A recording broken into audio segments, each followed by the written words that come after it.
It's an ambush. Oh my God, it's an ambush! It's an ambush!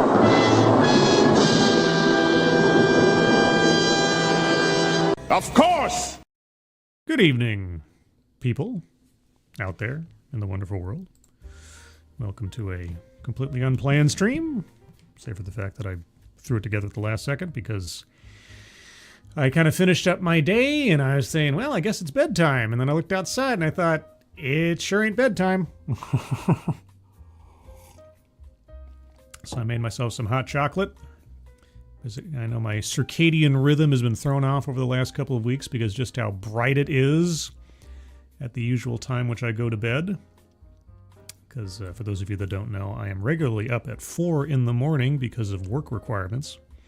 I have to get certain things done in time for what's happening on the East Coast, given that I am on the West Coast. And so my body usually says, hey, it's time to sleep around 8 p.m. or 9 p.m. Well, now that the days are longer, the nights are shorter, my body doesn't know the difference just looking at it. Yeah, I know I'm not going to sleep for at least another couple hours. And so I thought, well, I could just kind of sit around twiddling my thumbs, or I could stream. These two activities might be effectively equitable, depending on how you look at it. But, who knows? Might be some other bored people out there that want to hang out for a bit or jaw about certain things. Morgan King, good evening. Noah Sencio, hello. Noah, has it been a while? I feel like I haven't said your name in a while. Also, for some reason, YouTube is putting everybody's names as their, like, @ names instead of your chosen profile names. That's not me doing that. That's YouTube. So, hopefully by your avatar, I shall know thee. But if I don't recognize you for some reason, please do clarify. JB, hello. Chicago Mike, hello. Blitz, hello. Mr. Yes, hello. Your internet's favorite lunatic, hello. Who else is here? Robert Pincus, hello. And John Trioxin, good evening. Real Wade Nation Gaming Recap, good evening. And senior staff reporter and chief Florida correspondent Colleen Bernier. Every day is a yay with Colleen Bernier. And holy cats! Pixel Minute Games, which couldn't certainly be Derek LaRue. Wow, Derek, thank you so much. Good golly, as always. Thank you for your generosity and support. I really appreciate it. Hope you're having a good evening, and hope you enjoy the show for whatever it is. Please call me Chicago Mike 5616. Oh, pardon me. The 5616 of the New Hampshire 5616s or something, right? So thank you so much. Yeah, so what's the plan, guys? Well, I have to admit, I didn't pick my avatar by accident. Setting aside that I'm doing sort of a, it's daylight out, I'm not ready for sleep kind of thing. Got a couple things I decided that I would showcase here. One of them is not a TED Talk, but it is TED related. But the first thing I'm going to showcase, some of you on Discord may have seen this before, but I've put a lot of work into this thing. And I want to give some explanation, just for the sake of explanation. At some point in the not too distant future, I'll probably do a more formal stream talking about the extent of this project I've been working on bit by bit for the last couple of years. Because the second part of it, the bigger part of it, I am currently writing. I've got like 20 pages in it right now. But anyway, as many of you know, I am a nerd. I know, hold your horses. No, I get it. No, really, calm down.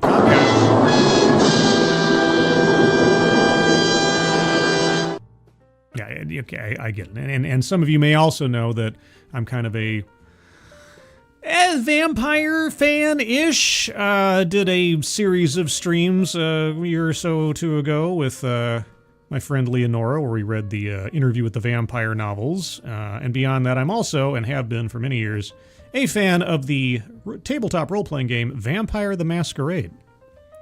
Some might say I was a decade or more's long, actually almost 2 decades, sort of super fan of old Vampire the Masquerade. I don't touch that 5th edition stuff. 20th anniversary is as far as I got, and that was fine by me. 3rd ed is still the best ed. So there's a game, not a tabletop role-playing game, a computer game that came out, I guess 5 or 6 years ago now. It's called Vampire. It is a narrative action RPG, you could call it.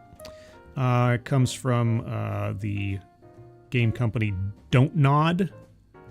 And they're a subsidiary or a developer under Focus Entertainment who does the Space Marine 2 and Space Marine games. And I played this game.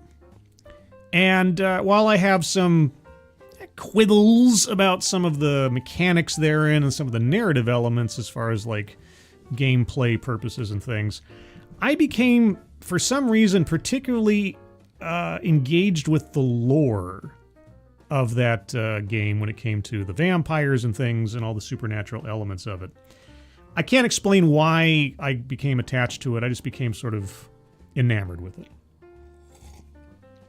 Well, at one point, I thought to myself, boy, wouldn't it be interesting if there was a tabletop role-playing game version of the lore of these particular vampires in this universe established by this game. And, of course, the likelihood that such a thing would ever actually be made is next to zero. And so, being the nerd that I am, I just kind of cooked one up. So, in explanation, what I did was I took the settings and themes and elements from Vampire the game and put them within the terms of the 20th anniversary edition of Vampire the Masquerade. Now, before I continue, and it says so in my little publication, it's not a publication, but my little document here, this is not a commercial endeavor. Okay, this is not something that is for sale. This is just a fan work. It is a total piece of nerdery. I put it very clearly on the credits page. This is not something that I am putting out there. I'm not infringing on anybody's copyrights or whatever else. It is purely a fan work. It is not a commercial endeavor. I just want to make sure everybody's aware of that. It's fan fiction. It's just a project.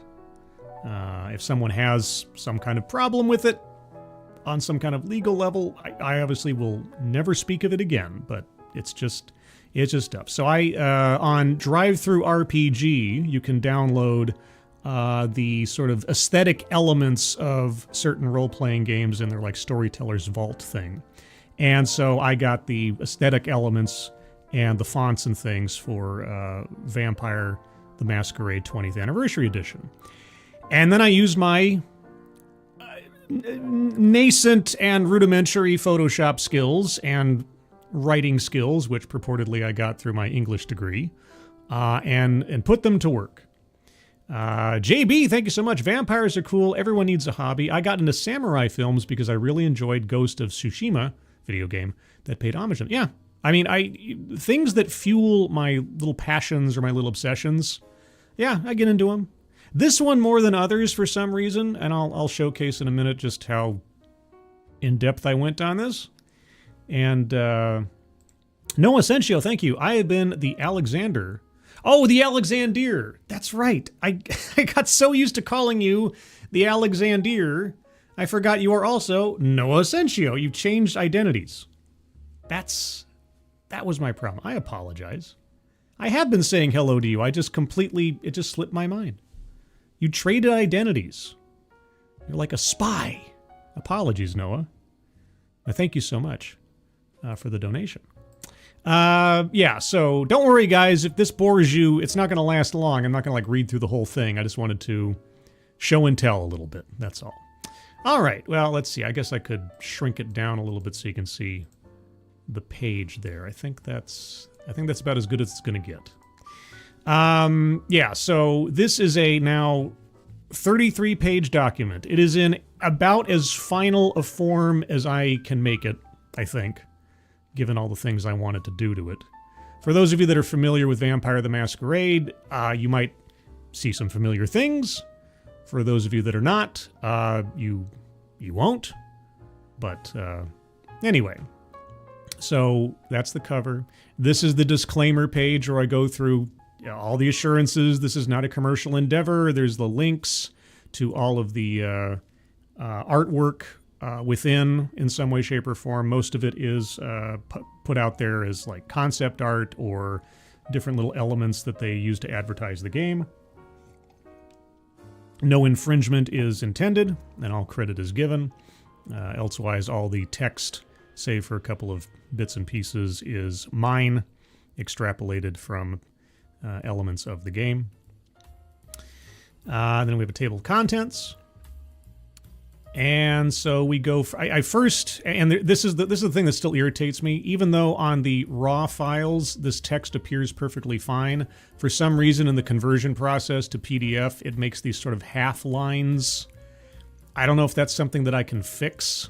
I would love to be able to fix it if there's some kind of spacing issue I'm doing wrong in the creation. But anyway, so first off we start off with the powers. I tried to do my best to gamify the powers you see in the video game into a storyteller system, Vampire 20th anniversary kind of thing. So these are all the rules and flavor text thereof. It's all very technical, dice rolly stuff for people who are game fans. Then we get into the meat of it. The game Vamp here doesn't have clans, so to speak. It has bloodlines, as the page says. And so I did my best to give each its own profile and make it look as much like the old 3rd ed Vampire the Masquerade core book as I could. And so you've got the flavor text, the background, the appearance, character creation, advice, stereotypes, weaknesses, advantages inherent to the bloodline rather than the clan kind of thing, organization. You got the Skull, who are not quite the Nosferatu of this setting, but more sort of the more monstrous, less human-looking vampires. They have some disadvantages as a result of their deformities, but also some advantages elsewise. Then you have my admittedly least favorite bloodline of the entire universe, Vampire, the Volkod, or Volkod. They're ridiculous. I went to the effort to make sure they were included because they're part of the game, but they are like 8 foot tall, white-haired, gray-skinned, taloned feet, something or other, and if they go nuts, they turn into werewolf-like creatures. I'm not a fan of them for just the sake of, suspension of disbelief, because if there was such a thing as the quote-unquote masquerade in the vampire universe, something that ironclad, these guys would break it just by walking down the street. So personally, I think they should be phased out of the lore, and I am in my own headcanon and fan fiction doing so.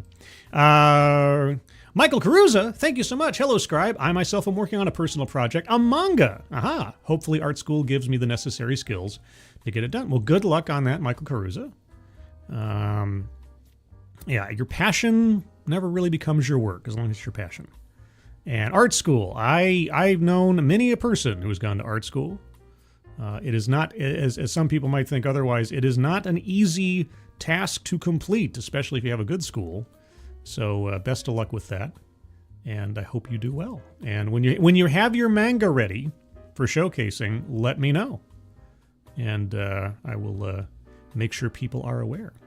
But yeah, so I made sure to do a whole write-up on them too, because they are part of the game, so did that.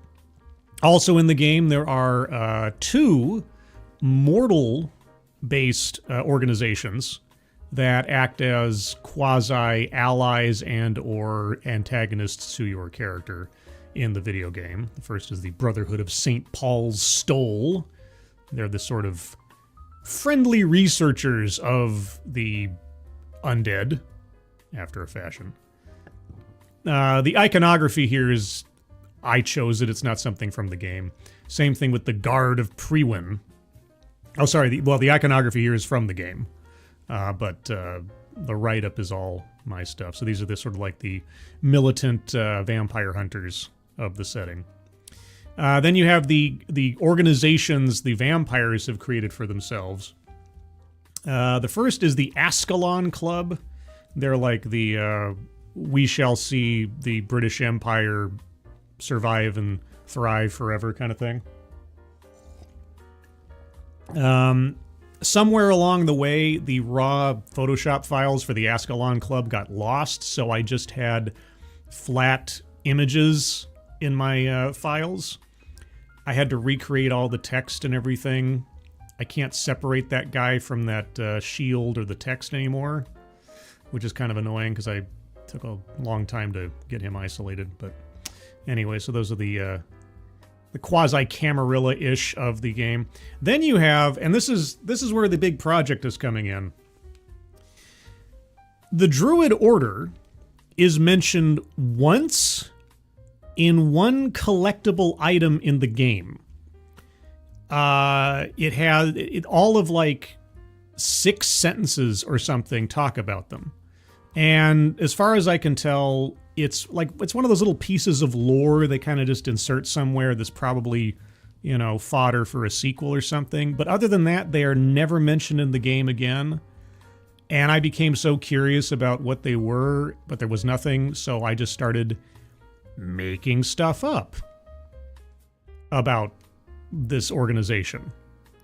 And I'll show you something in a moment of just how far I've taken it. Yeah, so I just ran with it. I just came up with stuff. And then you have the Sewer Skull. This is a particular sort of organization or almost cult in the video game.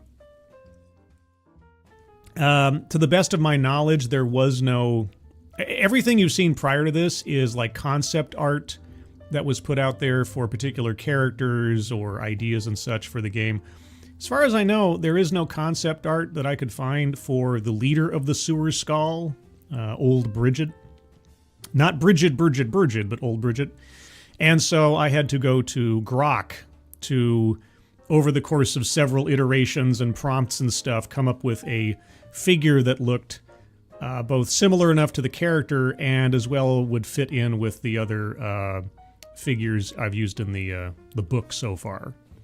And the Sewer Skull don't have a sigil in the game, so I found this cross-section of what the Victorian sewers of London looked like as a measuring tool or something online, and I just said, hey, that looks kind of quasi-mouthy, religious-ish, but also fitting. So I just thought, okay, what the heck. Then I did a little blurb on where I thought the setting established in the video game would be 5 years after the events of the game, just for flavor. And then this was the most recent edition. There's an element in the game where the more information and secrets you find out about particular people, the more valuable their blood becomes. I won't go into too much detail because it would take forever. But inquiring of other people's lives and getting to know their secrets and their innermost, lives and such is a real big mechanic in the game. And for the longest time, I thought, how could I systemize that? Because in Vampire the Masquerade, you drink blood, it's blood. It's not really, save for the fact if you're, having supernatural sources, like if you're drinking werewolf blood versus human blood, there is a difference. And so I thought long and hard about how to systemize advantages for knowing someone if you're going to make them a regular source of your sustenance. And that resulted in what now? Like 1, 2, 3 pages worth of stuff. And lastly, a sort of modified character sheet for use if someone were to use this in a tabletop setting. It's effectively the same character sheet for a Vampire the Masquerade character, because the system for creation is effectively the same, with some distinct modifications to go along with my little, project. So anyway, I just want to show that off. Now, the thing about the Druid Order is I thought to myself, this organization, which has no other explanation or description in the game, and all the stuff that I came up with for the sake of this little project, I thought, I should probably make a supplement book that explains who these guys are and what they do and everything else. And I can't show you all of what I've worked on to this point because it would take forever, but I will at least show off the cover image. For those of you that are familiar with Vampire the Masquerade and their supplemental books and things, I did my best to make this look similar to that. And this is it. I'm not gonna explain everything per se, but yeah. So at this time, at least as far as the text is concerned, on a text file, it's about 20 pages. It'll probably end up being about 30 when I'm done. When it's split up onto the book, I don't know how many pages it'll be. It depends on how many images I need for it. But yeah, so this is something I'm working on because I'm a nutball. A sort of pagan order of vampires in ancient times that are based in Scotland. That's all. Just as you do. just stuff you do in your free time. I know I've lost a lot of you. But yeah. Anyway, something that I'm working on. When I get to a more final form of the larger project, I'll probably show it off and maybe do a stream just kind of talking about it. Again, this is non-commercial. I don't expect it to do anything, go anywhere, or anybody to actually use it. If you're interested, I can get you the link to the copy, or you can find it on the Discord server under the games section. You have to scroll up a little bit. But yeah, so there's that. But what else is going on? Let's see. Mr. Yes, how about reptilians who work with and against both humans and vampires? Sure. I mean, there could be. Sounds more like a evolution of some kind of Conan lore or something. I don't know. Are there any ninja vampires? I mean, in the storyteller system in Vampire the Masquerade, there's no classes, so you can make a ninja vampire. I guess in Vampire the Masquerade, the Assamites are the ninja vampires, more or less. They're not Japanese by origin, but there's nothing that says that a actual ninja couldn't come about from them. But yeah, generally speaking, the Assamites. I know they've changed their name in 5th ed now. I don't care. I don't care. Put it on a newsstand next to the comic from Griselli. Yeah, there you go. Just kind of stealth insert it into some used bookstore or something after printing it out all nice and just see what happens. Yeah. Let's see. Gamers, Dorkness Rising had Ninja Pirates. Sure. Ninja Pirates. Combat nuns. Anything you want to do. You can make it. USP. I only have one of the hardcovers with that border. Everything else is much more simple. Yeah. Yeah, it's an aesthetic that I'm very familiar with, having a large collection of Vampire the Masquerade core books and source books and such. So, but yeah, so that was the one project, I guess. As far as like news of the day, I don't know. It's been a busy day. There's a lot of stuff I want to save for DEI Death Watch, or maybe a Sunday stream. Again, note I won't be here tomorrow because I'm visiting mom and dad. So I might do a Sunday stream if I have the energy to cover some of the stories from the week. The Supreme Court decision is interesting. Of course, a lot of stuff going internationally is interesting, and a couple other side things happening. But I did find something. This is a bit off the usual path of such, but it is TED related, but it's not a TED Talk. It's a TED podcast. I guess, a discussion of a kind. And it deals with bringing your whole self to work. And as you veterans will know, bringing your whole self to work is, in other coded language, the death of professional distance, in my estimation. And so I am morbidly curious, because it's also a TED element, to know what they want to talk about. And this isn't an old thing. This came out, I guess, maybe a week or two ago. And so I thought, just for the sake of fun, there's no bingo card here. It's, like I said, it's not a TED Talk. It's like a 30-minute long discussion. I don't know how much I'll get through it. We'll see how my endurance goes. But before I get there, was there anything you guys wanted to talk about? Because it's a pretty open stream. It's still light out. I'm not going to fall asleep anytime soon. Anything on your guys' mind? You could look at that article about the video game for ADHD I posted in our Dogcat Fox and Discord. I saw that. Yep, I made a note. I will probably bring that up. If I do Sunday stream, I'll bring that up on the Sunday stream. I want to save articles and stuff for the more Reader's Digest show, if I can help it. But let's see, anybody else I missed in the meantime in the hellos department? Hope not.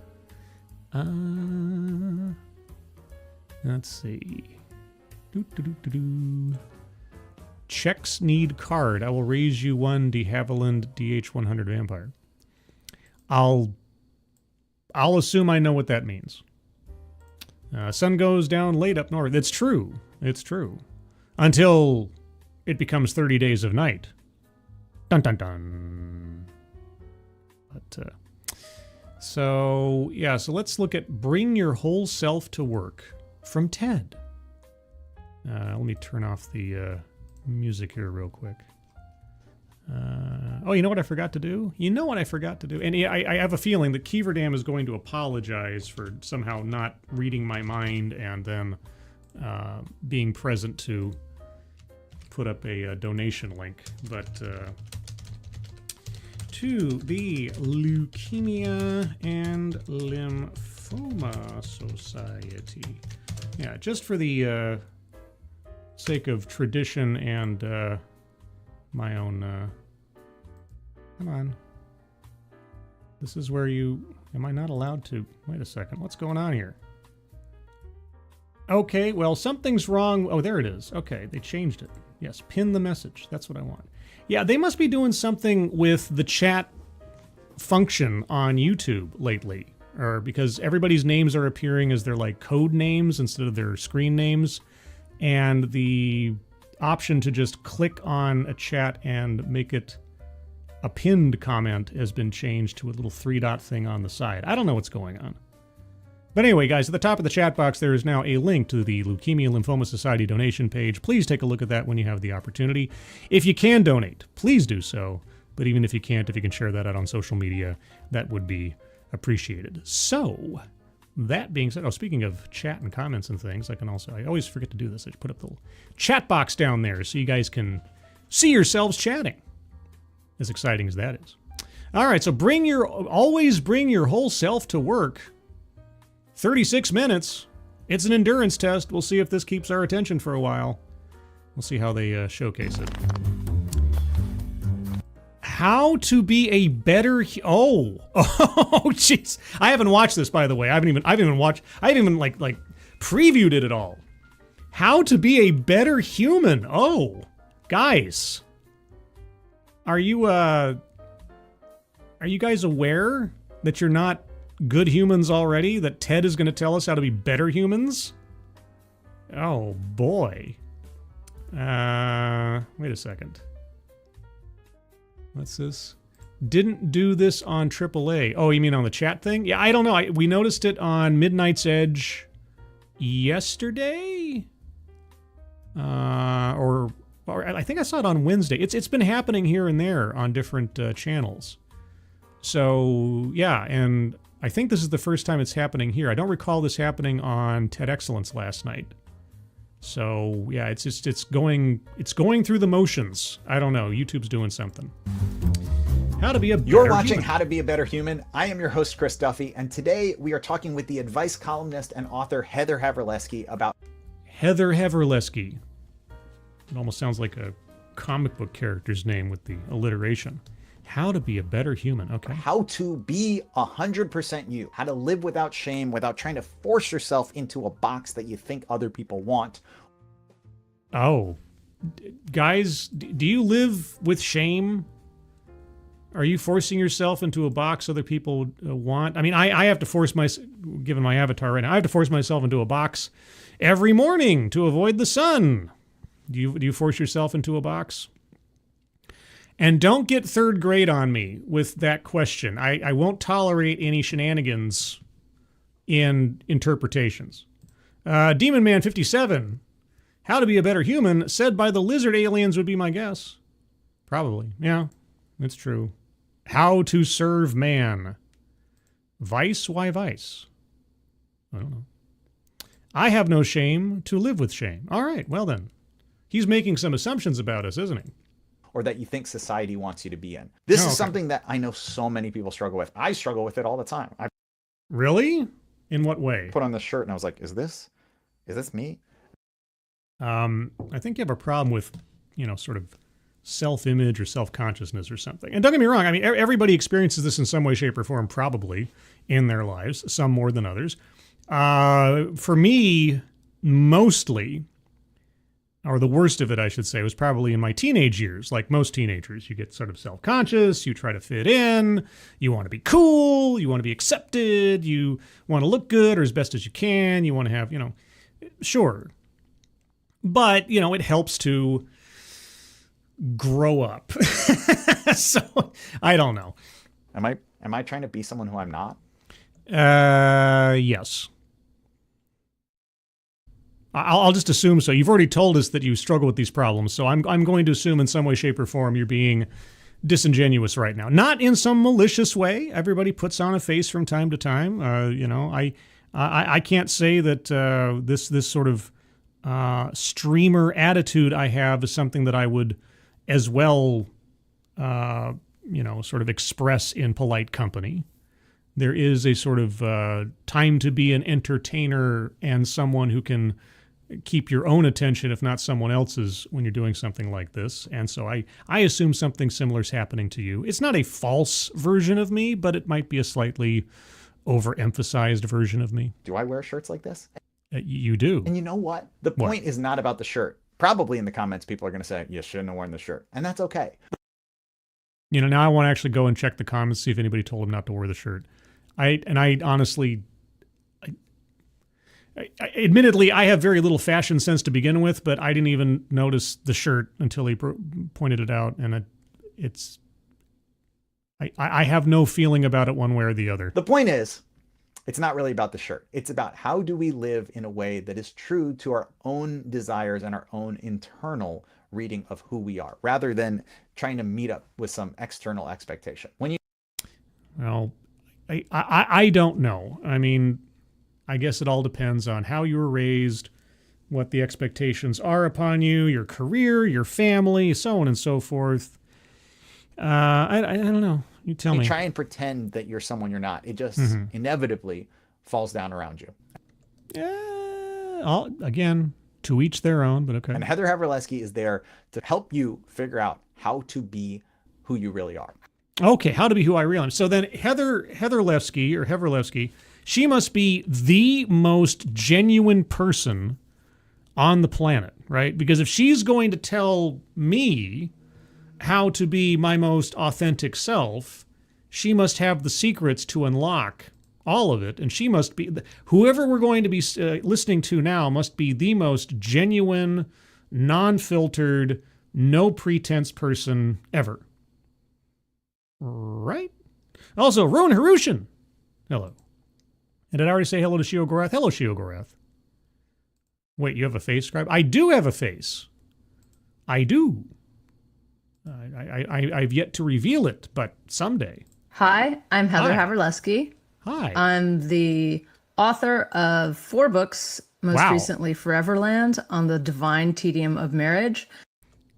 Foreverland, the Divine Tedium of Marriage. Boy, if ever there was a sales pitch for me not to buy a book, I write the advice column Ask Polly, which is on Substack, and But your name is Heather. Who's Polly? I also write a newsletter called Ask Molly, which is written by Polly's evil twin. So you write a column under a different name, and you write something else under a different name that is the evil twin of another, and you're and you're living authentically. Okay. I think of you sometimes in some ways as like the poet laureate of being yourself. with two different pen names. Yeah, I mean, sure. Yeah, no, don't get me wrong. Nothing against a pen name, obviously.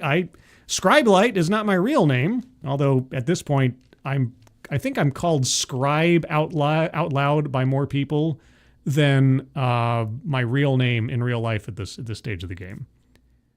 I'm actually trying to think.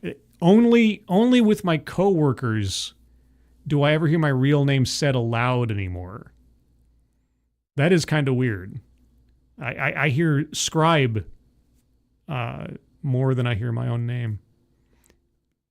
I hadn't thought about that. Like, you're allowed to be who you are, and you don't have to feel ashamed of that. I feel like that comes up a lot in your writing, and you write about it so beautifully, both about your own personal experience, but in responding to people who are, genuinely struggling and really like suffering from trying to be someone who they're not. Trying to be someone who you're not. I'm trying to imagine. Now, I can't. I haven't really thought about it that deeply before. I'm trying to think if there was a time where I intentionally went against my instincts to behave in a way that was counterintuitive. Like intentionally, not that I like made a mistake or was in a situation I hadn't been in before and I didn't know what I would do and had to learn a lesson after the fact. Where like I made a conscious choice to not be myself. I mean, I have vague memories of trying to fit in with the kids in the neighborhood when I was growing up, but that was like when I was very, very young. Yeah, I don't know. I don't think so. I think, and again, I'm my own worst witness here, as most of us are, but I think for the most part, I have been as genuine as I possibly could be for most of my life. And again, I'm not trying to put myself on a pedestal or something. I'm just trying to think of, do I have any recollection or any current feelings that I've been putting on a show in some way for the benefit of somebody else or somehow to make myself feel like something that I'm not? I don't think so. That's the best I can say. I don't think so. Kiefer Dam, good evening. And by the way, Kiefer Dam, as I said before you arrived, you have nothing to apologize for. There was no notice for this. I put up a link. So don't apologize. Did you already apologize? You kind of already did, didn't you? You kind of guess I should have been watching Discord. Okay, Kiefer Dam, stop. Just please. You make me feel bad. You have nothing to apologize for. There's no shame here. No blame. This is a shame-free zone, Kiefer Dam. So I appreciate the donation, and I appreciate you stopping in. But don't apologize. It's fine. We'll get you. We'll get you to let it all go, Kiefer Dam. One of these days, you just sort of like take a deep breath and like, I can't be everywhere at once, and that'll be it.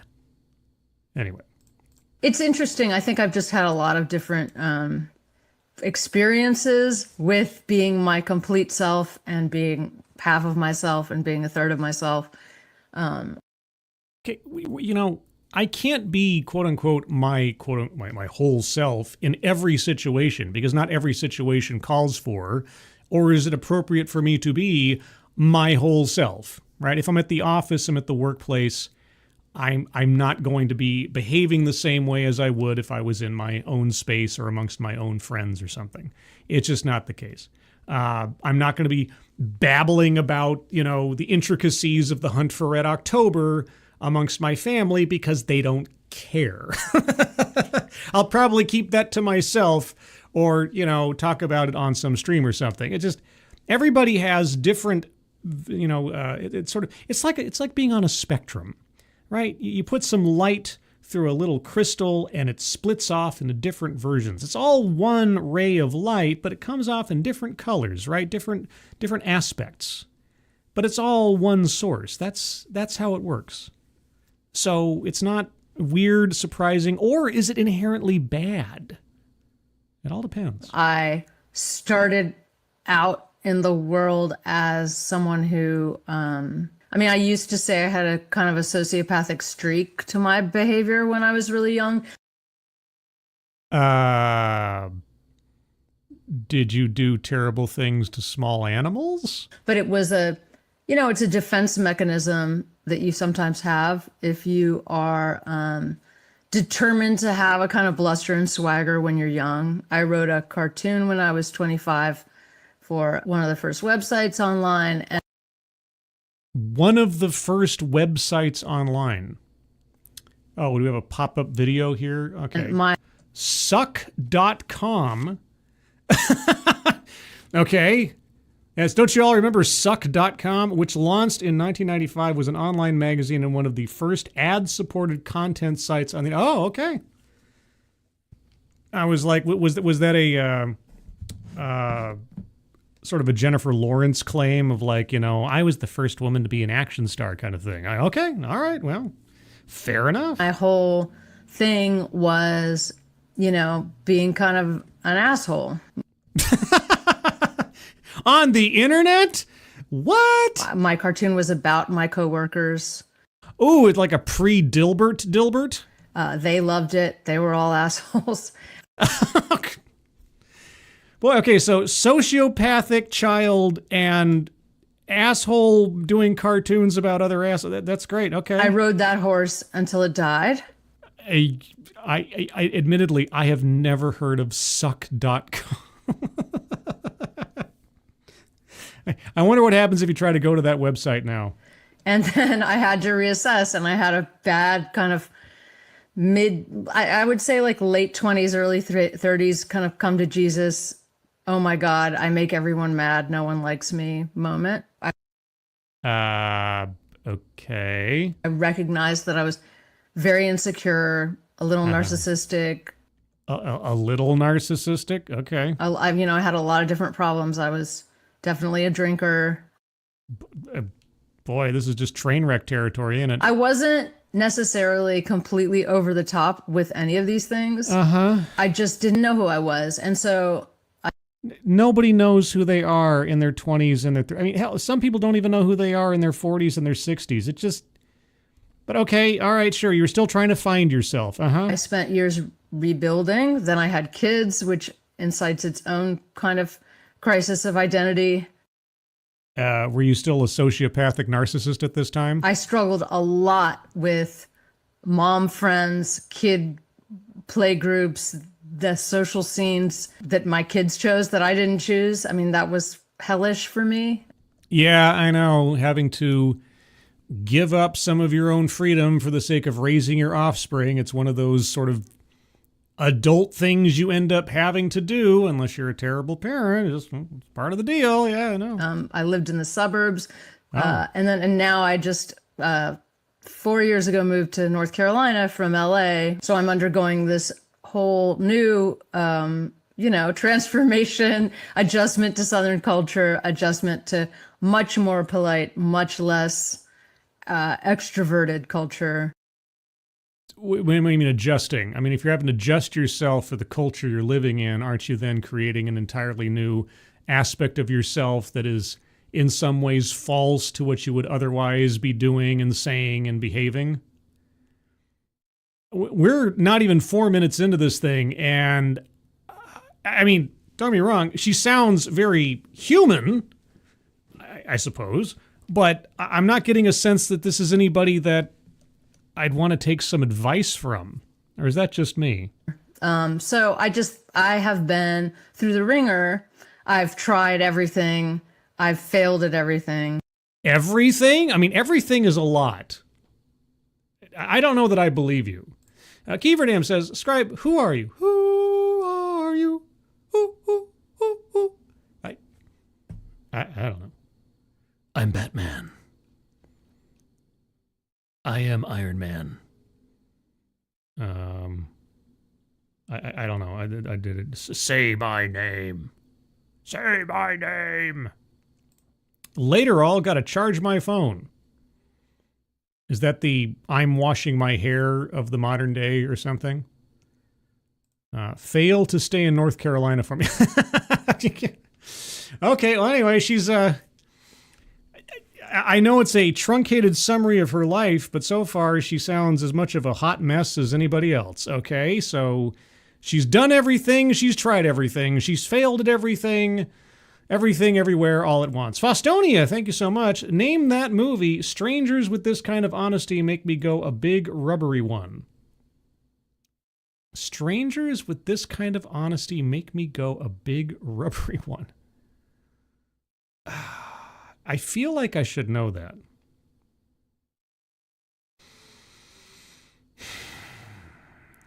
For some, I know it's wrong. I don't know why. I'll just say my guess just to make sure I'm not trying to, fake anything here. For some reason, the first thing that came to my mind was Snatch. I don't think it's a quote from Snatch, but that's like the first image that popped in my head when reading that, like something like Bricktop would have said or something. I don't know. You'll have to tell me. So I've locked in my answer, which I know is wrong, as Snatch. This proves that I wasn't looking it up online or something. Unless by some miracle I am correct about that. So you'd have to let me know. Let's see what we got. Guesses in here. We have John Carpenter's Vampires, maybe. Oh, we got Fight Club, and oh no, Brad Pitt was in both Snatch and what? True Romance. I mean, Brad Pitt's been in a ton of movies, but or was it Fight Club? I mean that's more of a Brad Pitt movie. I don't know why True Romance. I just remember that Brad Pitt was in True Romance for like 5 minutes. It was Fight Club. Okay, Fight Club. So who said Fight Club first? Shio Gorath, you win a no prize. You win a wow. Wow. I still don't have an applause stinger. I should have an applause stinger. I don't have an applause stinger. Also, Dom O'Leary. Hey, guys, packing drums for my gig tonight, but listening on. Have a great one. Okay, Dom. Have a good gig. But anyway. Get out of the corner one-time pass? Sure. But you have to take that up with Frosted Glass. And that rhymed. And I am not really that naturally good at that many things, so... You're really selling yourself, lady, on being an advice columnist for other people. That's at the heart of the whole column. It's just about... That's the heart of the whole column. I'm not good at anything. I failed at everything, and I don't know what I'm doing. Okay. About being the joys and terrors of being humbled over and over again. Yeah, I think so much of what you're talking about, too, is at the core, for me, of like a good sense of humor. You can't really make a good joke about yourself unless it's true, right? You can.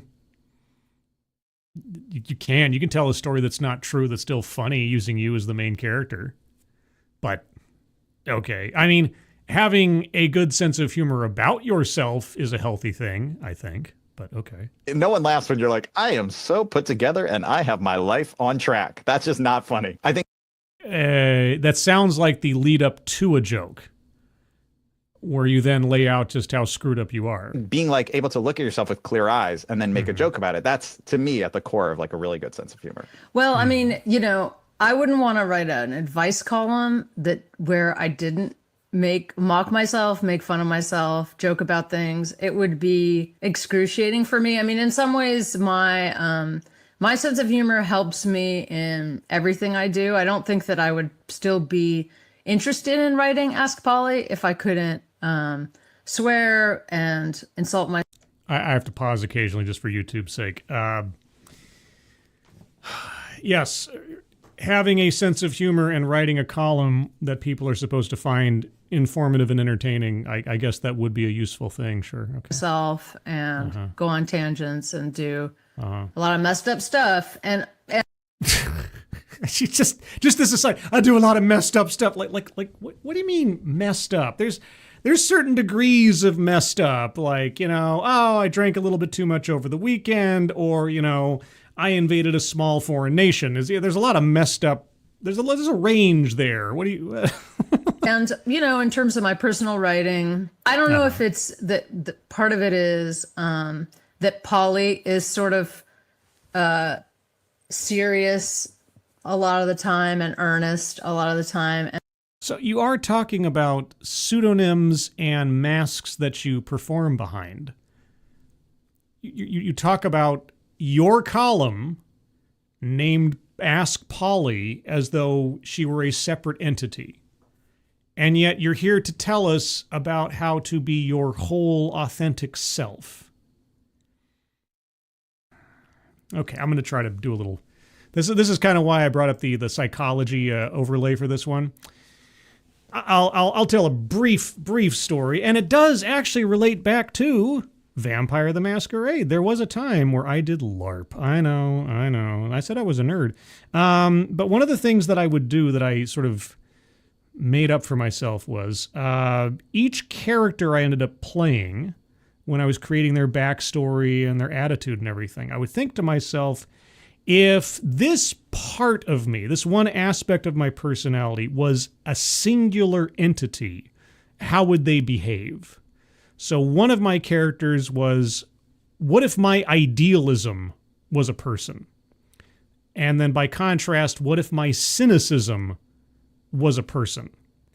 And so I'd craft these characters and how I played them around the idea of just focusing on this one element or this one concept of my personality and trying to imbue that one character as sort of a practice session of like, how would my idealism express itself in this situation? Or if I'm confronted with this problem, what would the idealist in me do if there were nothing else holding him back? And the fun of impromptu role playing is that you can, and with the setting and everything, you can do those kind of things in kind of and I know I'm going to use the phrase, but in this instance, it's perfectly acceptable. It is a safe space to explore those things in sort of an expressive way, in a creative way, because it's not real. It's all made up. It's all pretend, and so on. And so I did, after a fashion, through these different focused masks, let's say, learn about myself and how my mind works when sort of required to be in this slot as compared to any other day of the week or any other circumstance in a completely fictional and impromptu space. So there is seemingly some benefit to the idea of operating through a secondary persona, I think, as long as you can, clearly differentiate between fact and fiction. Some people can't. I think I did all right. So if that's what she's talking about, and I'm giving her the benefit of the doubt here, okay, but what does she mean? And so people confuse, that with my tongue-in-cheek writing. They assume that I'm in earnest saying, for example, everyone hates their husbands. It must be so, as opposed to just love and hate are things that exist hand in hand. And it's being an artist includes hating yourself and. Ha ha ha ha ha. I feel like this is a TED production. Trying to create things is necessarily a battle of good and evil at some level. Sure. Maybe. And day-to-day kind of trivial choices you make can feel heavily moralistic and moral and, feel like giant moral failures. I'm not quite sure who this session is for. Are we supposed to be benefiting from this? I want to get to the point where he starts asking her like actual questions or methods or theories on how to quote unquote be your whole genuine self. Because so far this feels like I'm just listening in on somebody's therapy session. I take a lot of artistic license. I veer around a lot. I've sort of drilled down into the core weirdness of my being in order to do any of the stuff that I do. Do I have to do homework or something before watching this? Was there like some links to her column that I was supposed to read to have any context? Or is our presenter just a really bad interviewer or something? Thank you, Michael Caruza. No, lady, being an artist does not mean hating yourself. Hating yourself stunts your art. It does not help you. Comparison is the thief of joy. True. Your art can be fueled by your emotions, obviously. I mean, if you are hating yourself and you want to express that as a form of catharsis or just as a matter of expression through your art, sure, but it's not a prerequisite to being an artist.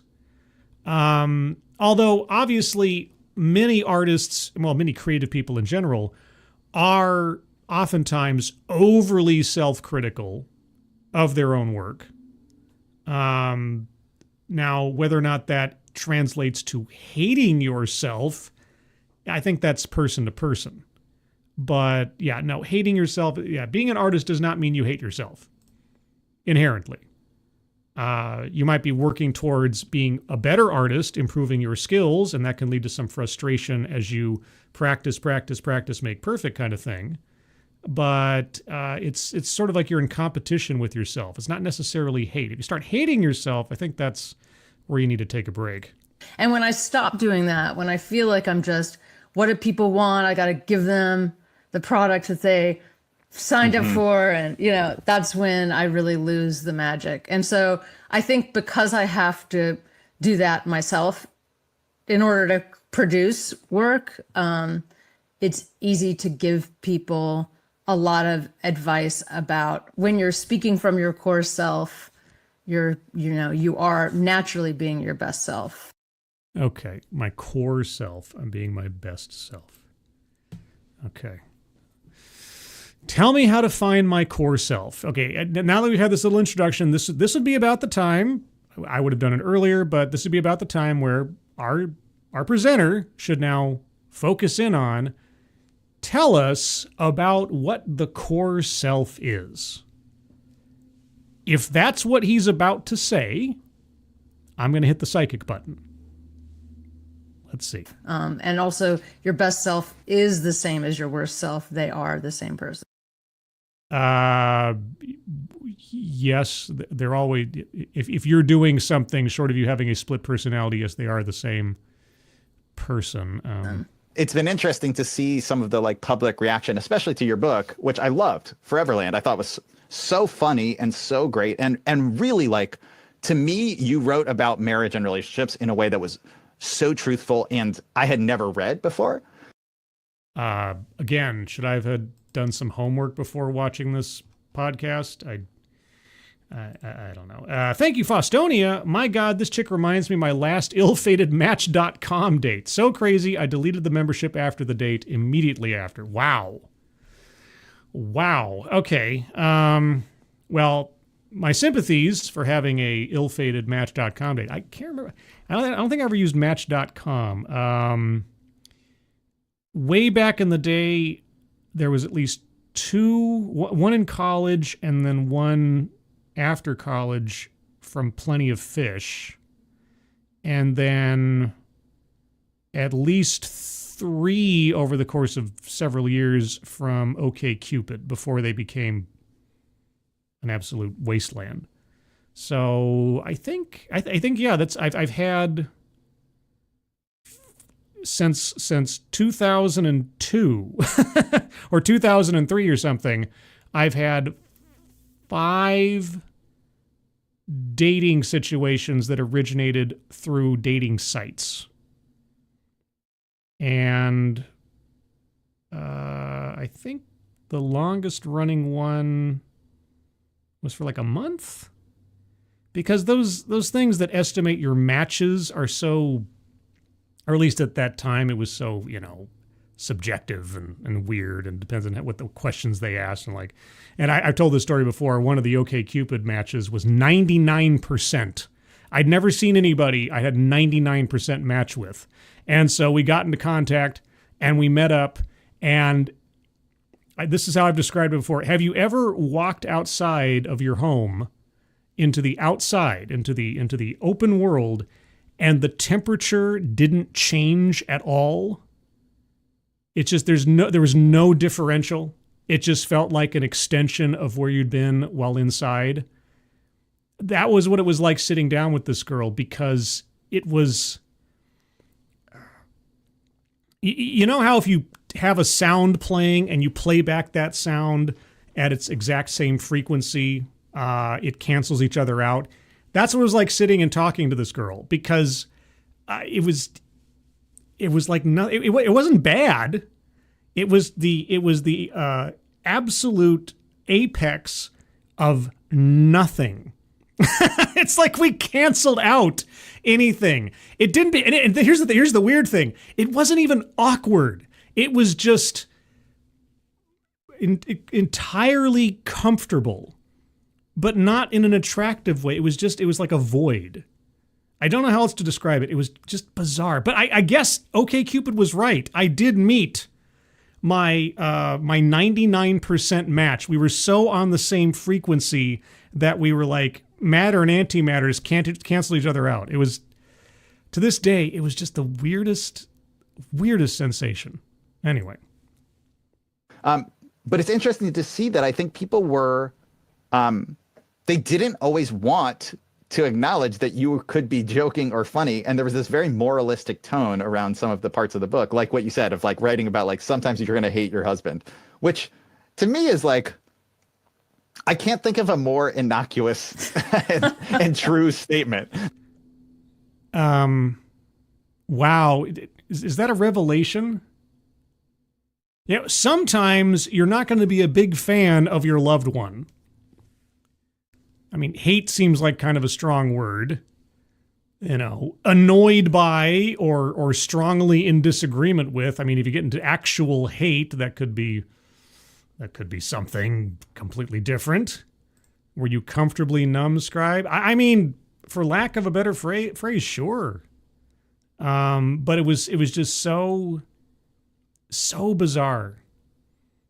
It was just so bizarre. I can't articulate it in any different way. I couldn't recreate it if I tried. It was like one of those singular experiences that just is burned into my brain. Sitting down with that girl and starting talking, and wah, wah, wah, wah, wah, wah, wah. There's like, yeah, so weird. Anyway.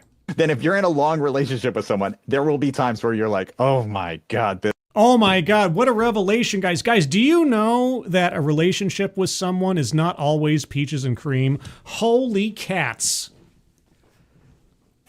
Seriously?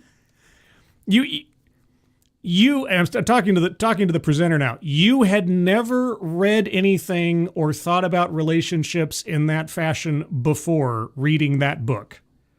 Such a thing never occurred to you, either in your own imagination or your lived experience. Only from that book was it suddenly clear to you, like, sometimes I do not like the people in my life all that much for brief periods of time. Really? this person. Yeah. And yet I think because it was coming from you, people, that was like almost like shocking. People like clutch their pearls about that kind of an idea. What? And I'm not being over dramatic here. That sounds like the most ridiculous thing I can imagine. That I'm thinking that our speaker, our presenter, I'm going to say our interviewer and our interviewee. Our interviewer, I'm guessing, is in his I don't know, early 30s, mid 30s or something. I'm terrible at sort of assessing. But okay, I'm going to assume that he's more than a 20-year-old. But even then, the idea that... I feel like that is knowledge that people possess simply by being alive. That's not something that you need to read a book to find out about. Definitely people who had read my stuff for many years were sort of like, no, you don't understand. She writes, this is how she writes. I never really figured out what it was, what kind of preconceptions people were bringing to the table. I mean, for sure, women talking about marriage don't have a ton of leeway. Women have less leeway in talking about almost anything. Oh, is that how it is? Oh, okay. Tell me more. Honestly, part of what I love about what I do is you get to BS your way through a career with platitudes and Hallmark card wisdom. It's just challenging these kinds of like ways that people want to pigeonhole you and sort of pushing the apparently new notion that each individual can be a lot of different contradictory things. You don't say. Did history begin yesterday for this lady? Again, maybe there's some kind of arrogance in me. Maybe it's because I'm a man, because I have all the leeway, because I'm a man. How is any of this a secret that she has revealed about how people operate or relationships work? Honestly, I don't understand. Well, obviously I'm saying this because she's a woman and she has no leeway. And it's much healthier to embrace a lot of the contradictions in who you are. And it's more fun to bring your whole self to everything you do. All depends on the situation. Again, bringing my whole self to the office would probably not be advantageous to my employment. Because if I said everything that I thought about or opinion that I had in every situation I find myself in, it might not go too well. I mean, I started Ask Molly, my other newsletter written by Polly's evil twin. Yeah, okay. Partially because you wanted to have an outlet for those other things that you felt like you couldn't say in your other column? There's so much room for experimentation with creative projects and with your identity. I thought you didn't experiment with your identity. I thought you were presenting your core, authentic, genuine self. I mean, it sounds like hopelessly 2025 to say that, but I think... No, it's not hopelessly 2020. I mean, to talk about, it depends on how you mean by identity. Are you talking about identity politics or just like your personal actual identity? I'm confused by the fact that people feel like they have to be a brand and the brand has to give one thing. What? Okay, and there's a pop-up for those of you listening at home. In a survey, 85% of professional what? Said investing in personal branding is essential for career success in today's competitive job market. Personal branding. Will she give us an example of personal branding? I do understand the temptation. It's hard not to worry about confusing people.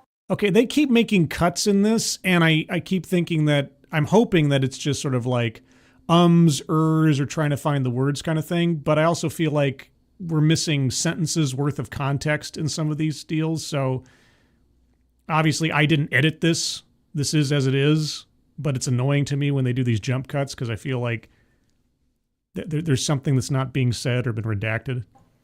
Right? Because when you confuse people, like we just said, you do end up not selling that many books, right? Like, so you are putting on a show or you're playing to the audience? I thought you weren't trying to be worried about putting yourself into a box to make other people happy. I'm getting confused. You know, I'm very proud of my book Foreverland, but it didn't sell that well. People, I think. And what do you take from that? Just constructive criticism of yourself, if nothing else. What do you take from that? Foreverland, but it didn't sell that well. People, I think, were like, a marriage. Are you talking about happiness? Are you talking about hating your husband? Why aren't you divorced? Why isn't this a divorce memoir? I mean, but I still feel like it's, you know, one of the most powerful messages I have to share Is that you hate your marriage? is that we cannot be tempted to turn ourselves into brands because we're hollowing ourselves out. What does that have to do with the tediousness of your turn ourselves into brands? I mean, I guess I float somewhere in that realm just by having a YouTube channel, right? I have a screen name, I have an avatar, I have a one-trick pony of TED excellence that I've leaned into for long enough now that I'm basically identified. You know, I thought of this the other day, and I think it is true. I'd be happy to find someone else that I could talk to about this, but I would be surprised to find out if anyone else on YouTube has watched, reviewed / critiqued as many TEDx and TED Talks as I have. I think I have cornered the market on that particular tiny niche gimmick. If there's another channel out there that is attempting to or has been doing as much TEDx work as I have, I would love to collab with them. But I think I might be the king of TEDx Talks on YouTube. That's the only claim to fame I think I've got elsewise. Which is, you know, admittedly, I kind of cringe sometimes. Like I'll be on Midnight's Edge and, or I've been on a couple other channels and like, I just remember like it was about a week ago or something where, Culture Casino was like, hey, you guys should check out Scribelight. He does all the TEDx's. And I'm like, that's all I am now, isn't it? I'm just the TEDx guy. I got nothing else now. I completely slotted myself into this, but you know, it's self-chosen. As Lane Staley from Mad Season said, my pain is self-chosen. I'm a pioneer. I am. I'm like Davy Crockett. Davy Crockett, king of the wild frontier. Dom O'Leary, no, you're the king, man. Oh, the kingman. The kingsman. Luna says, I'm the fucking moon on the internet. Yes, it's fun to bullshit on the internet, but mostly like, F this isn't real life until it is. If something. Okay. TED excrement. Oh, wow. Excuse me, I'm a TED expert. That's what I am. Faustonia, the only competitors to use Scribe on TEDx commentary have long since been committed. Yeah, probably. Probably. Pardon me for writing this letter in crayon. They don't allow us anything sharp here. You know, when we do that, the more you bring your full self to anything you do, the happier that thing will make you and the more satisfying and the more brilliant the thing will be.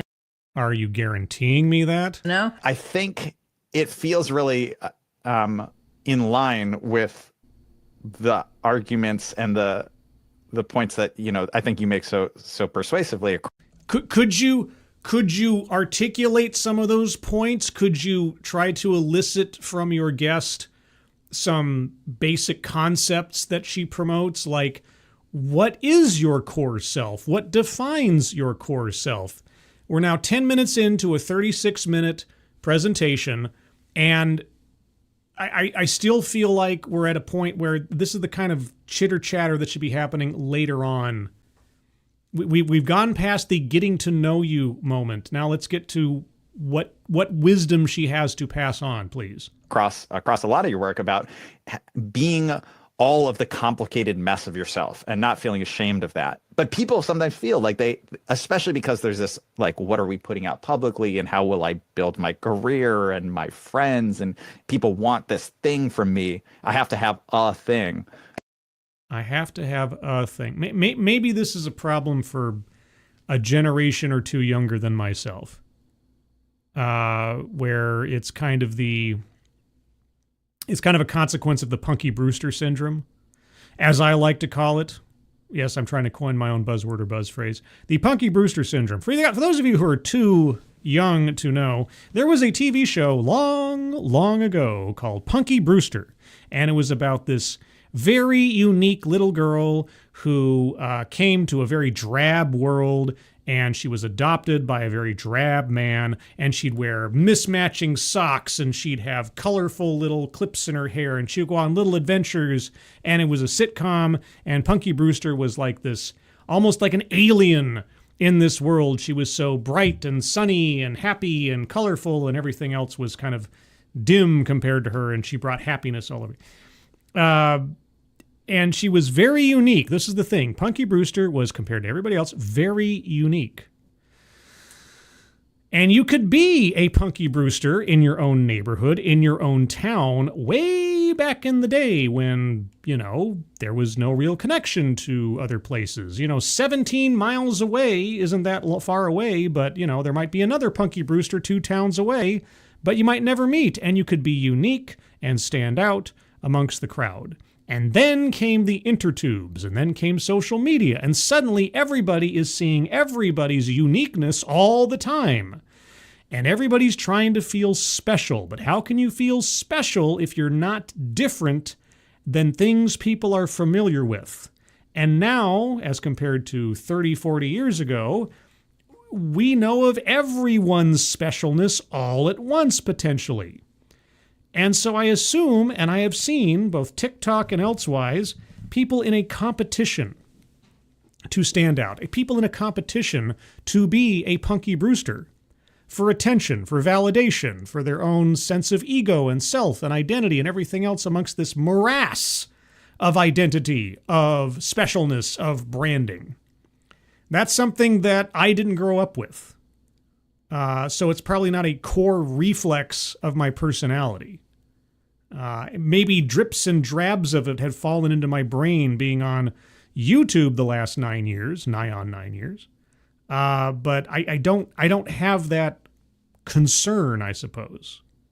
I've kept my operation relatively low key and, as far as I can make it, low ego. I'm not in competition with anybody. I'm not trying to gain ad revenue as a matter of course, or try to, compete with other YouTube channels or something. So maybe that's something that is more effective, or affecting, I should say, the younger generations. Is that something does that sound reasonable to you? Am I completely off base?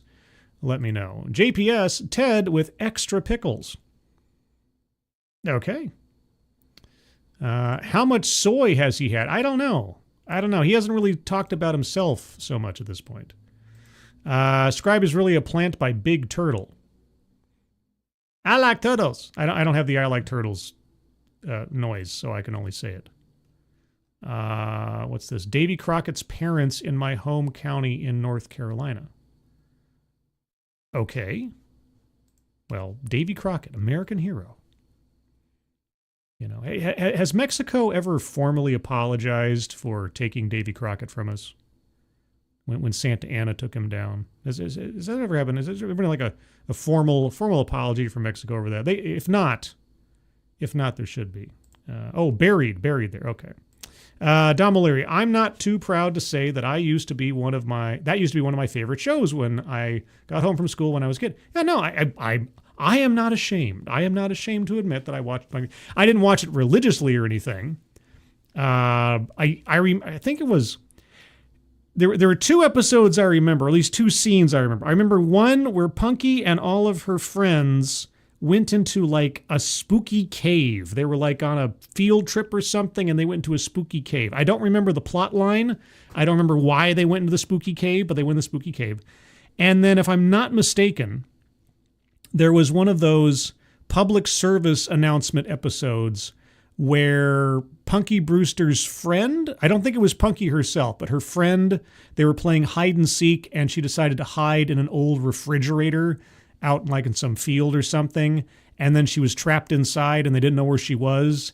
And so it was one of those like, be careful, kids. If you see a refrigerator out somewhere, don't go inside. One of those things.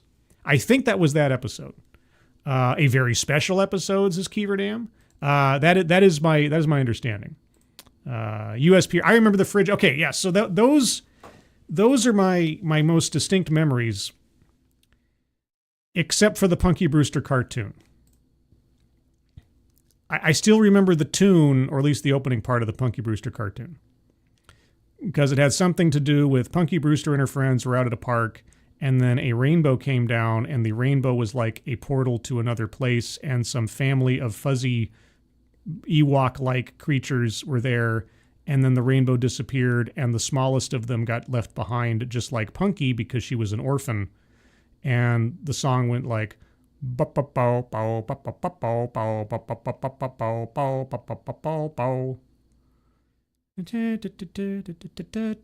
wasn't any pot of gold, and just like Punky, she was one of a kind, and just like Punky, he was left behind.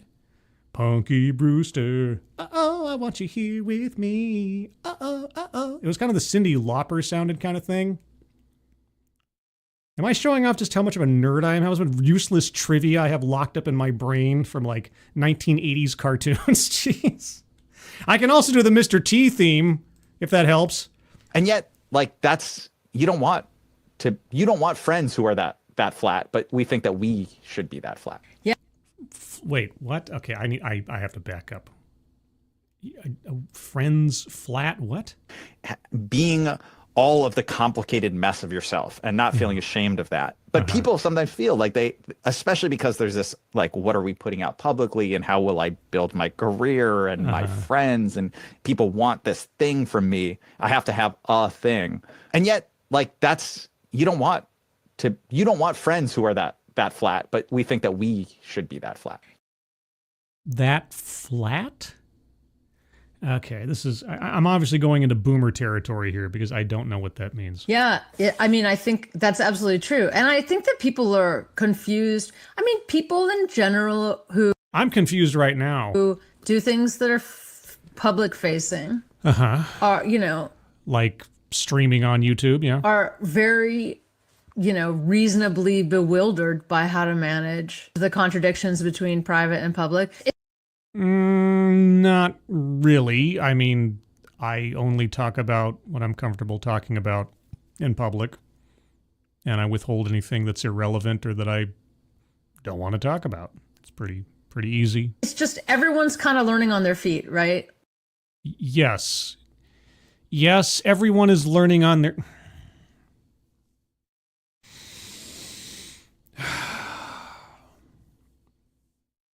Why haven't I written a book at this point? If this is what passes for publishable material on advice, I should write a book. Like we're all sort of watching everyone do a lot of different levels of marketing of themselves. Sure. And even, people who don't have anything to sell are almost marketing themselves. It's not that smart to do things that you don't feel great doing. You're going to feel a little bad doing a lot of things. Oh my God. Okay. I'm getting ready to just quit on this because this kind of basic life teaches you lessons advice that she's apparently putting out there is so, thus far, unless there's some secret coming, thus far it has been the most mundane. I can't even call it advice. It's just common knowledge of living and interacting with people. I suppose if I lived in a cave my entire life and only interacted with rocks and lizards and walked outside one day and I listened to this lady talking about how other humans operate, I would be in awe. But no. Also, Luna, sorry for my spelling. The tinnitus is kicking my ass right now, so I've been self-medicating for some time now. Oh, tendonitis. Pardon me, not tinnitus. Tendonitis. Yikes. Yikes. You are self-medicating. Luna, and I'm being serious here. You have consulted, a doctor about this, yes? I hope. Maiden Hell, ticks yes for Scribe's performance of the Mr. T theme. Mr. T, it was all orchestral. It was great. Look up the Mr. T theme. It's got no lyrics. It's just Mr. T, and it's got this great little sort of orchestra song to it. I can't sing it. I can just sort of like hum along with the theme of it. But yeah, no. I don't know what to tell you. That's about it. USP. I've listened to a lot of published lit RPG that is absolutely trash. Everyone's got at least one good book in them. Might as well write one.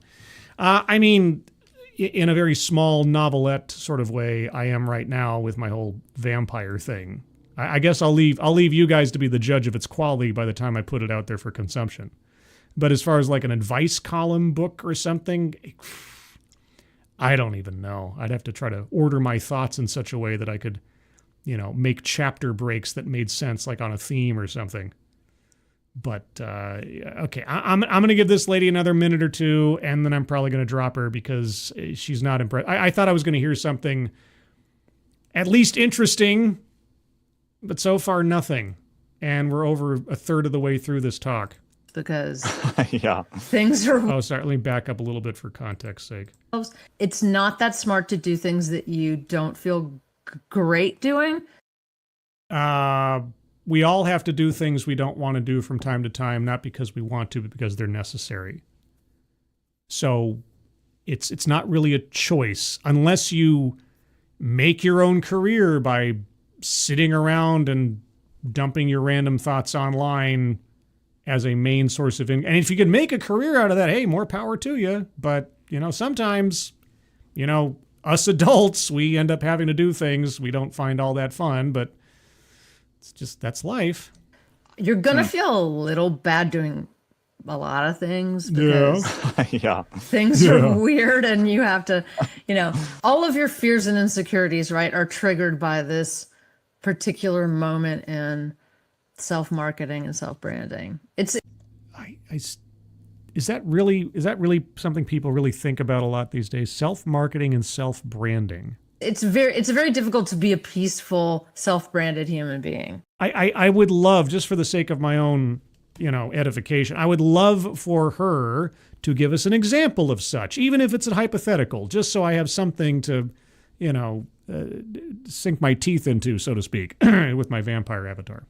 This is certainly what I struggle the most with personally right now in like my own work, is that I really love I love having conversations for the podcast. I love writing essays and I love performing live comedy. Like I love those things. But oh, he's a comedian too?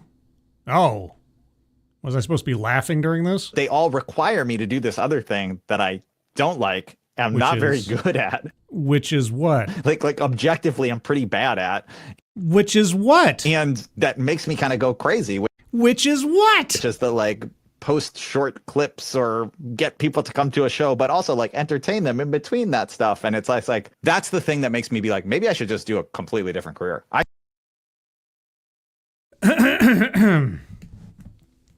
You are a writer and a performer. And you have a hard time. Okay, so they're talking about literally marketing yourself. Literally marketing yourself. I thought it was some sort of weird abstract kind of thing. Okay, so yes, just doing what you love and trying to turn it into a career, unless you're very, very lucky, very, very lucky, you are going to have to do some legwork to find work, to establish a fan base and a community. This is what you have to do. In the realm of comedy, I remember, and if this is just an apocryphal story or some kind of urban legend, by all means correct me, but As I understand it, back in the early days, not necessarily a great comedian, but certainly a well-known one, Dane Cook. He was, as I hear it, obsessive about answering every email and every comment he got from everyone in order to establish a relationship, parasocial or otherwise, with his fan base, with his community, with his audience. He built himself up using his own self-generated marketing of communication, and would get shows and get people to show up to his shows and build a presence and a reputation and a career out of marketing himself because his comedy was his vocation. If you are a writer or a comedian or anything in particular that you are trying to make into your vocation or even just a reasonable source of income, yes, you're going to have to do some work. It's not just going to be handed to you. Again, some people luck out. Some people, they put out their content. They don't have to do any heavy lifting and it goes viral of its own accord. You end up with like a PewDiePie or something and it takes off like a rocket and it all, in relative terms, comes easy. But that's the rarity. That's the unicorn situation. You mean I actually have to put in some effort to get people to come to my comedy shows? They just don't appear out of nowhere? Well, golly, I better just give up and go, dig ditches or something. Okay, dude. I should go back and move to a completely new city and be a fifth grade teacher again, because no one when I was a fifth grade teacher was like, I gotta say, you need to be more active on the newest social media platform. No one ever said that to me. Well, and can you think of why? You have picked a vocation in the modern day that requires gaining an audience. And so unless you have an agent or a publishing company or some other go-between to do marketing on your behalf, yes, you are going to have to self-generate. Am I just on another planet here? The moon is a satellite, not a planet, technically. Same. And I was like, maybe that's what I need, is just to not do this. Keith Dam says, didn't he steal jokes? Yes. No, again, I'm not endorsing Dane Cook as a comedian and so on. I'm just saying that, as I understand it, in his early career as a comedian, he did a lot and almost an obsessive amount of self-marketing in the beginning because he didn't have an agent or a support system or anything. So yeah, this isn't me going oh yeah, I'm a big fan of Dane Cook. That's just the way it is. Who let Puppet Paul Clem in? Who is this Paul Clem? I think I've seen this. Is that, when I do that voice, is that a character that I'm supposed to be familiar with or something? That's just my sort of reflex, hick voice kind of thing. Am I accidentally doing an impersonation of somebody or some character that I'm not familiar with, or at least not on the top of my head? Somebody let me know. Dexter's Laboratory and Power. Okay, well that explains that. I don't even know. I mean, I know what Dexter's Laboratory and Powerpuff. I never watched them to an extent that I'd be able to identify character names or voices or things, except for the main ones. So if there's I am not doing an impression of a character. That's just a voice that I have in my library. So what do you know? Great minds think alike. Okay, dude. I'm giving you and her another couple of minutes, and then we're out. But then the thing is, I love the other parts that I do, and so. Yeah, you know what? Not everything you do is fun. Sometimes you actually have to do work. I think the thing that you're saying of how do you figure out how to be who you are in a time and in a moment in the culture where there's this huge pressure to flatten yourself and to become I'm the guy who talks about sad stories while flipping pancakes. That's crazy. And yet that's probably arguably more successful for social media. Yeah. I mean, if that's your only concern, here's the thing. You are narrowing yourself by imagining that you have to have some sort of one sentence elevator pitch for everything that you are and your entire worthiness. That's a you problem. You need to break yourself out of that. And that should be obvious just by him articulating his stress over it. That's not a healthy way to live. Here's and I kind of alluded to it earlier. I would like to talk to this guy, and I would like to say to him, imagine what it was like being a person before social media. I mean, maybe he doesn't have to think back that far. I can't tell how old he is, but I'm going to assume he's in his like late 20s, mid 30s, somewhere in there, somewhere in that range. So maybe it is difficult for him to imagine a world without social media. But just conceptualize a world where you're not connected to everything all the time. You do not see everybody's stuff all the time. People have not been reduced down to a 15-second TikTok video where they're doing a gimmick over and over again, where they're actually just people moving through the world. I honestly think, in my armchair psychologist opinion, I honestly think that if this is how our interviewer sees the world, if this is what is keeping him up at night and concerning him over and over again, that he needs to very quickly disengage from social media. Live in the world away from being concerned about your flatness. I mean, in the very question he's asking, he's come to a possible path of action. But he needs her to tell him this? Yeah. Well, I was going to say, first of all, I think it's good to resist a lot of the dumb imperatives that are foisted on you. Nothing is foisted on you. It's sort of like offense. Offense is taken, never given.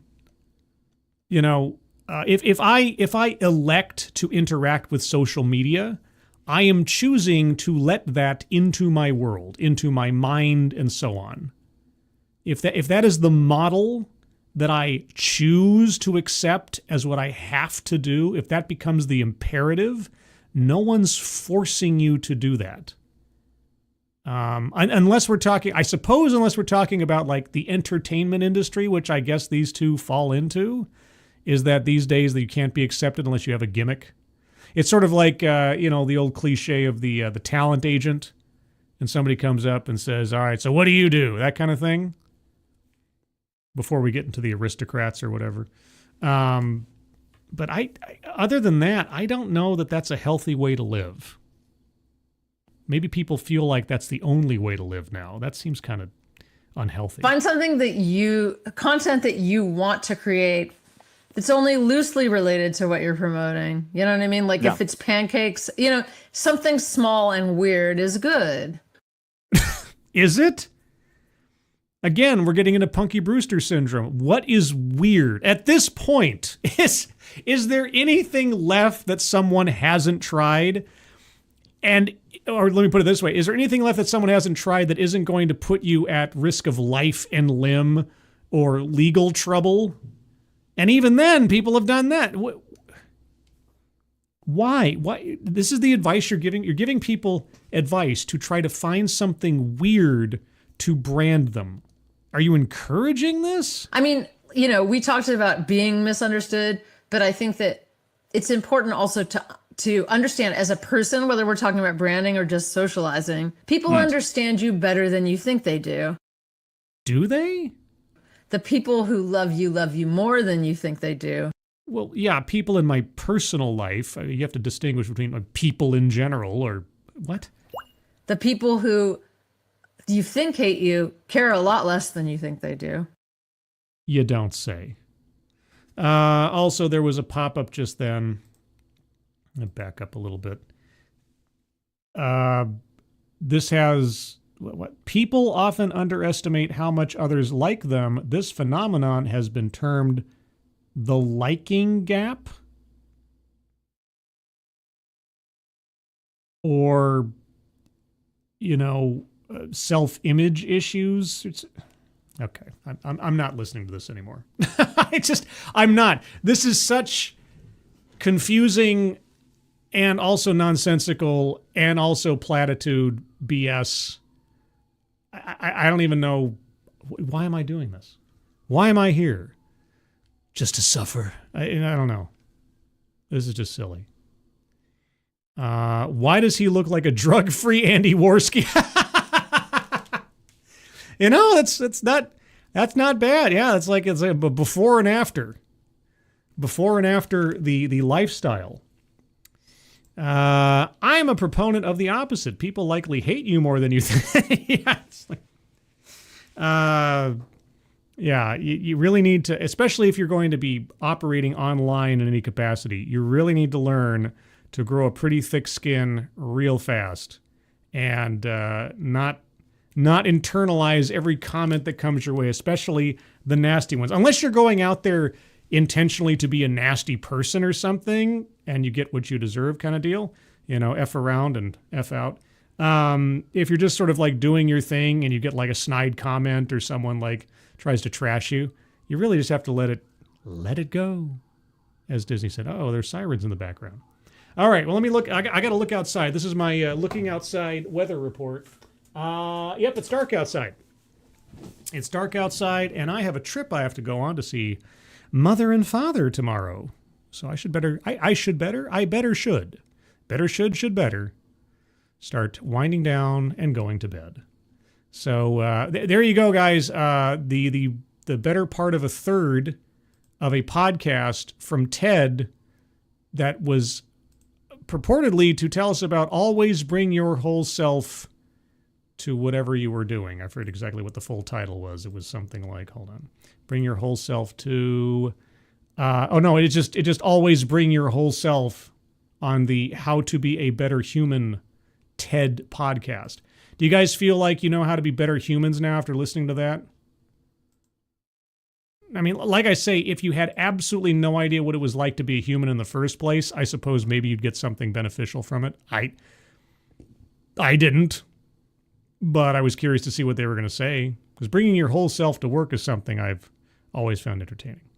Keeverdam, see ya. I'll listen to the first 37 or so minutes on replay. Good stream. Well, thank you, Keeverdam, and thank you for popping in, and thank you for the donation. JPS, no, nothing of value came of that. I know. I apologize. I can guarantee no value other than just sort of trying to think about what's being said and comparing it to your own circumstance and see how silly people are. Or maybe this will inspire you to write your own book, because if that lady can write 4 books and have at least enough success to end up on a TED podcast, maybe you too can write a book or do something that you find inspiring, or make a game supplement for a video game based on another game that you've spent hours and hours and hours on, both in writing and layout and Photoshop and other things, because you're a complete and total nerd. I don't know. I can't guarantee anything. Your safety cannot be guaranteed. But I hope you're all safe and well.